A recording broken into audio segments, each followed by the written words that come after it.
पवित्रा पोर्टलवरील लाखो उमेदवारांसाठी मोठी बातमी. तुम्ही शिक्षक भरतीसाठी प्राधान्यक्रम भरले आहेत का? जर आजपासून प्राधान्यक्रम जनरेट आणि लॉक करण्याची प्रक्रिया सुरू झाली आहे. तसेच ज्यांना ओटीपी किंवा लॉगिनची अडचण आहे त्यांच्यासाठीही महत्त्वाची सूचना देण्यात आली आहे. संपूर्ण माहिती जाणून घेण्यासाठी व्हिडिओ शेवटपर्यंत नक्की पहा. बघा, मुख्य माहिती काय आहे मित्रांनो. 17 ऑगस्ट 2026 रोजी रात्री 11 वाजता पवित्र पोर्टलद्वारे एक नवीन बुलेटिन प्रसिद्ध करण्यात आले आहे. शिक्षक अभियोग्यता व बुद्धिमत्ता चाचणी 2024 अंतर्गत शिक्षण पदभरतीसाठी रिक्त जागांसाठी उमेदवारांकडून प्राधान्यक्रम जनरेट आणि लॉक करण्याची प्रक्रिया सुरू आहे.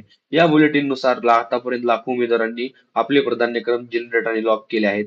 महत्त्वाचे मुद्दे म्हणजे ज्या उमेदवारांनी प्राधान्यक्रम जनरेट केले आहेत त्यांनी ते लॉक करणे आवश्यक आहे. प्राधान्यक्रम लॉक करण्यापूर्वी उमेदवारांना SMS द्वारे सूचना पाठविण्यात येत आहेत. काही उमेदवारांना ओटीपी किंवा लॉग इन संदर्भात अडचणी येत आहेत. अशा उमेदवारांसाठी पुन्हा लॉग इन करून प्राधान्यक्रम लॉक करण्याची प्रक्रिया पूर्ण करावी. उमेदवारांना आता प्रेफरन्स डॅशबोर्डमध्ये प्राधान्यक्रमाची स्थिती पाहण्याची सुविधा उपलब्ध करून देण्यात आली आहे. महत्वाची बाब म्हणजे उमेदवारांचे नुकसान होऊ नये म्हणून प्राधान्यक्रम लॉक करण्यासाठी अंतिम मुदत वाढवण्यात आली आहे. पूर्वीची अंतिम तारीख बदलून आता 18 ऑगस्ट 2026 पर्यंत मुदतवाढ देण्यात आली आहे.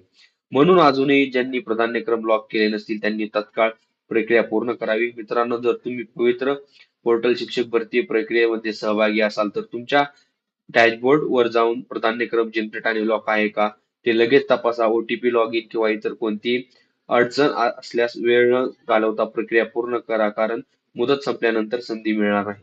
अशाच शिक्षक भरती, पवित्र पोर्टल, MPSC आणि शासकीय योजनांच्या अपडेटसाठी टेक संवादला सबस्क्राईब करा आणि व्हिडिओ जर आवडला असेल तर व्हिडिओला लाईक शेअर नक्की करा.